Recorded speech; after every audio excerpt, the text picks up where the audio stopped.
Wow, can you believe we're already on chapter 21? Connor is kind of becoming a really big part of the story. Hopefully, you're taking some time to kind of analyze the characters and how they've changed from the beginning to, I would call this a little bit past the middle of the story. So let's get going here. Thank you, Sterling Publications. So Connor let me into the small two-bedroom apartment he shared with his mom. I scanned the room and noted the sparse furnishings. There was a three-person couch, a small coffee table, side table, and lamp.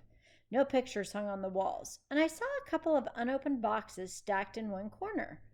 How long have you two been here again? I asked. Oh, little over a year, Connor said. I know. Mom works a lot and hasn't had a whole lot of time to decorate or anything. Plus, we hope we aren't going to be here forever. I tried not to look too sad for Connor when I told him I hope so too. Connor barked as we unloaded our bags onto the small kitchen table. It only had two chairs. Just then, a bedraggled looking blonde woman wearing a nightgown and a robe emerged from a small hallway. You home, baby? She said. Then she noticed me.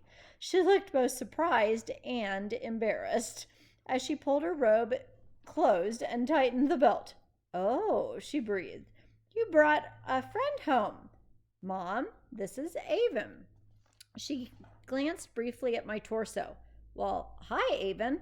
I'm sorry I'm not more presentable for you. That's okay, I said to try to ease her embarrassment. Connor told me you had to work all night. Then she gazed at Connor. Yeah? I was just coming out to tell him there's a bowl of macaroni and cheese in the fridge for him to heat up for dinner. I'm sorry, I don't have more.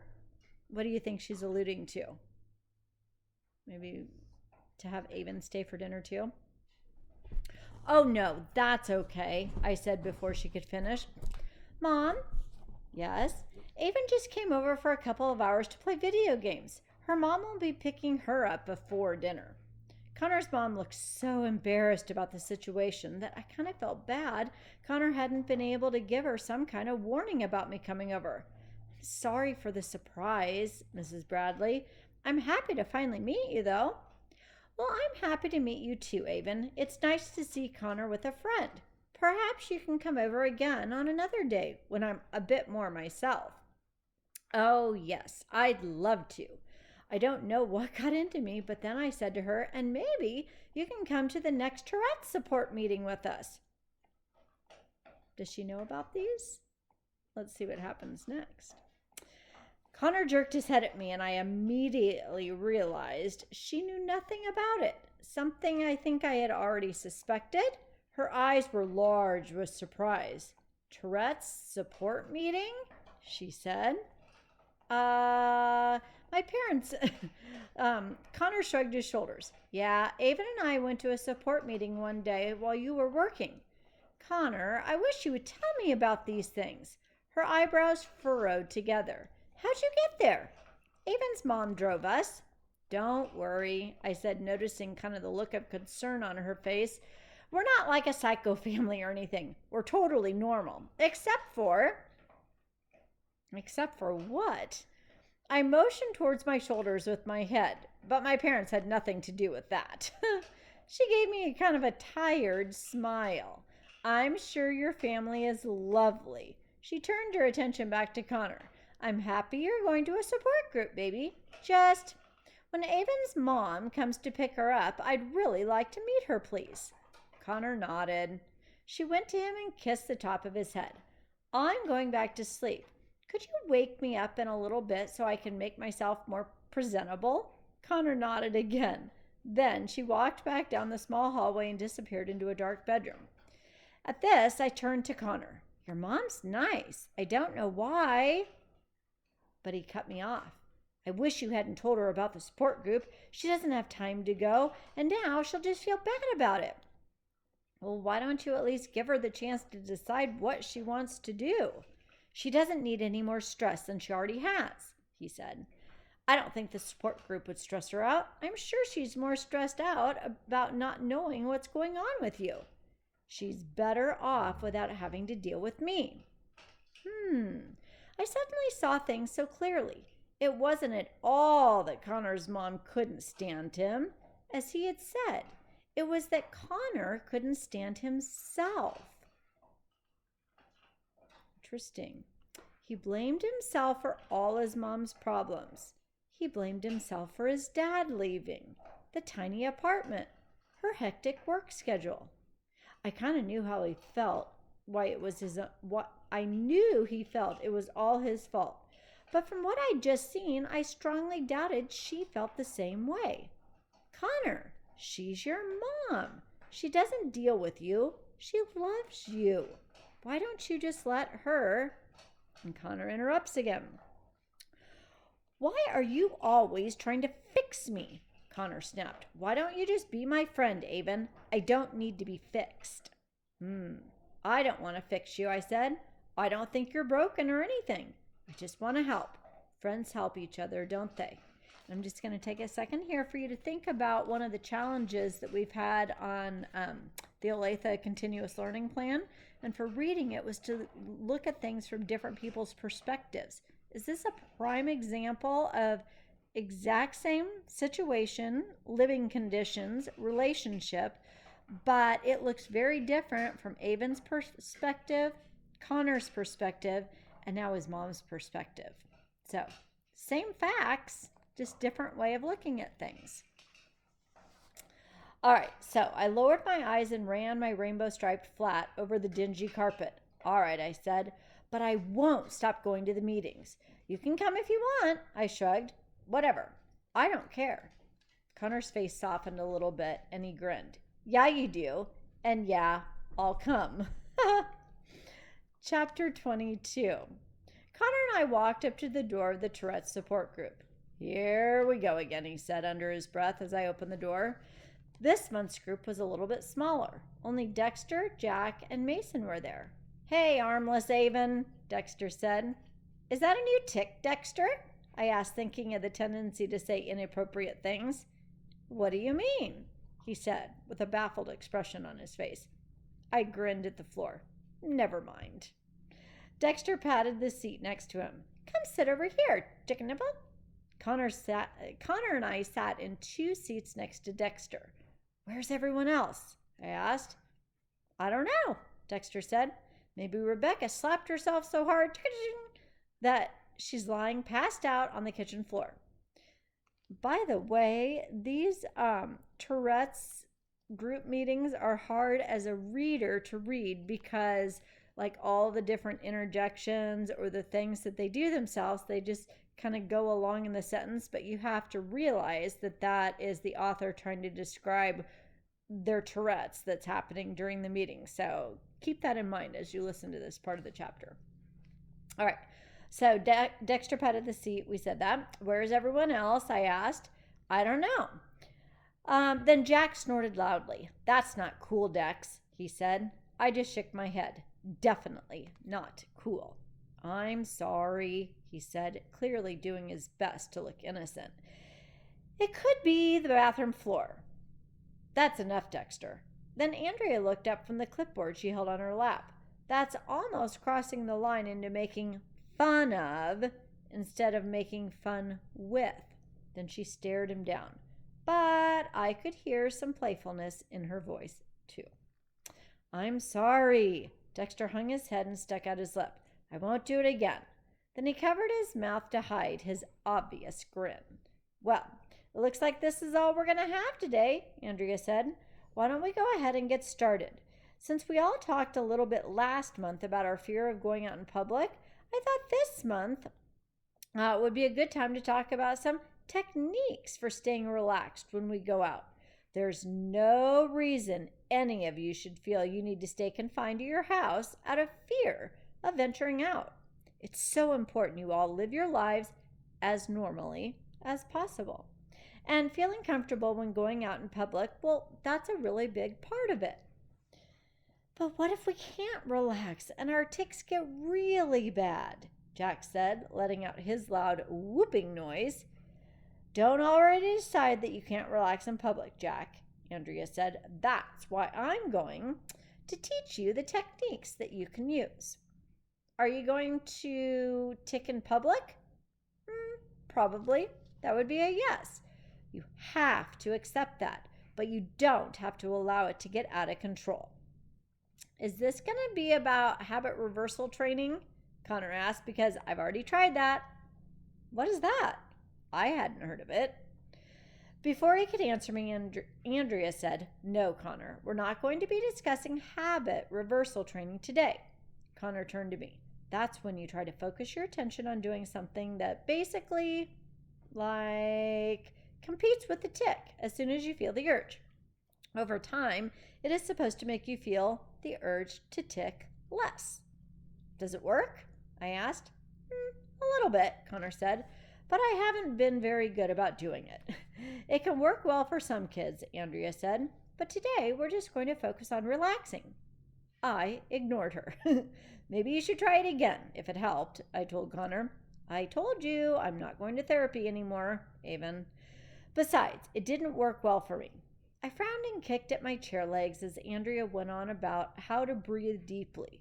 We all closed our eyes, and she told us, breathe in slowly through our noses, out slowly through our mouths.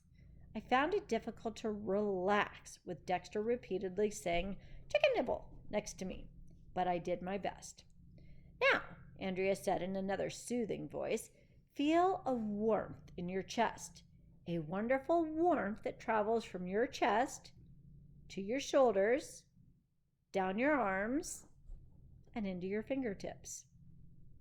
Are you already kind of thinking the same thing I am? I couldn't help it. I totally burst out laughing at this. Then Connor and the other guys joined me. You feel that warmth in your fingertips, Avon? Dexter asked. Is that what you were thinking too?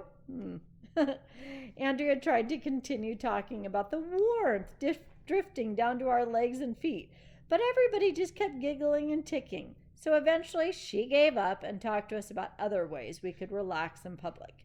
These included using our breathing, visualization, meditation, and even counting or going over timetables. Sounds a little bit like second step, doesn't it? Yeah, the steps that we talked about. So at some point, Andrea said we should all have a goal we were working toward. It didn't need to be big, but something easily attainable. Like my parents had always taught me, a small goal at a time.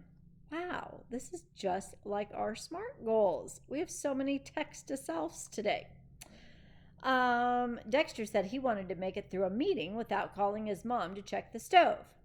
Andrea said that was a good goal. Then Dexter asked if he could call his mom to check on the stove. Jack said he wanted to talk to this girl at school that he liked, not ask her out or anything, just to say hi. And Mason wanted to stop his farting noises. When Andrea asked me what my goal was, Connor and I looked at each other with knowing grins. But I wasn't about to tell the whole group about our murder investigation. So instead, I said I wanted to learn how to use nunchucks, which was also true. The others giggled, but Connor squinted at me suspiciously and then turned his attention to Andrea. I guess I should try to get out somewhere, he said.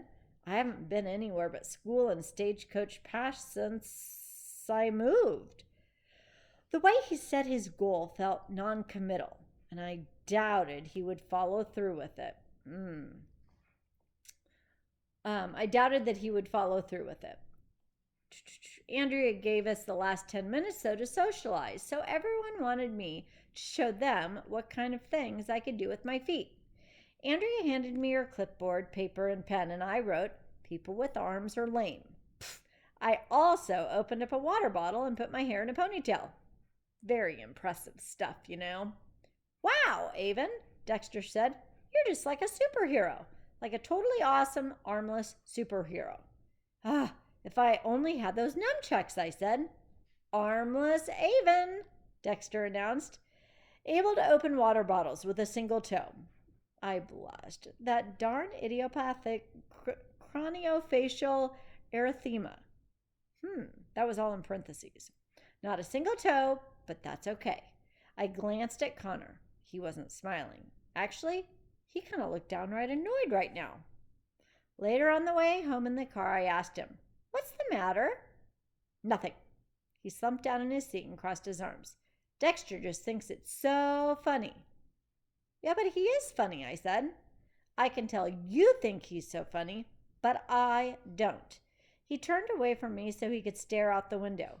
He's starting to get on my nerves, calling you armless Avon, he mumbled. Someone at the support group calls you armless Avon? Is that from his Tourette's? Mom asked. No, Connor said. It's from his just stinky personality. I looked at Mom in the rearview mirror. I could tell from her wrinkled, squinty eyes that she was grinning. So I grinned back and then looked out my own window, hardly able to keep myself from giggling. I had never, ever in my entire life made a boy jealous until now. How many of you figured out that that's why he was upset? Okay, chapter 23. We'll see how far we get. Christmas. Wow. So now we can kind of do a timeline. When did they move here? How much has happened? What has she been doing? And now it's Christmas. So, Christmas at Stagecoach Pass was actually pretty cool. My parents decided it was worth it to hire a company to come in and decorate the park with lights and a big tree in the middle of Main Street. We pulled all the old Christmas decorations out of storage and placed them around the park. Things like wreaths made of horseshoes and cowboy boots filled with fake poinsettias. Dad made sure the company he hired strung lights over the covered wagon that marked the entrance. They also added the word Christmas after Stagecoach Pass, so everyone would know something a little bit different was going on right now. I had the idea to set up a booth that sold hot cocoa and s'mores fixings, and we would light fires in a couple of the old metal garbage cans. I'd never expected the Arizona nights to get so cold. The weather even dipped below freezing a couple of times. I actually got to wear my ear muffs while I stood outside with Connor roasting marshmallows over the fire. Well, he roasted marshmallows for me.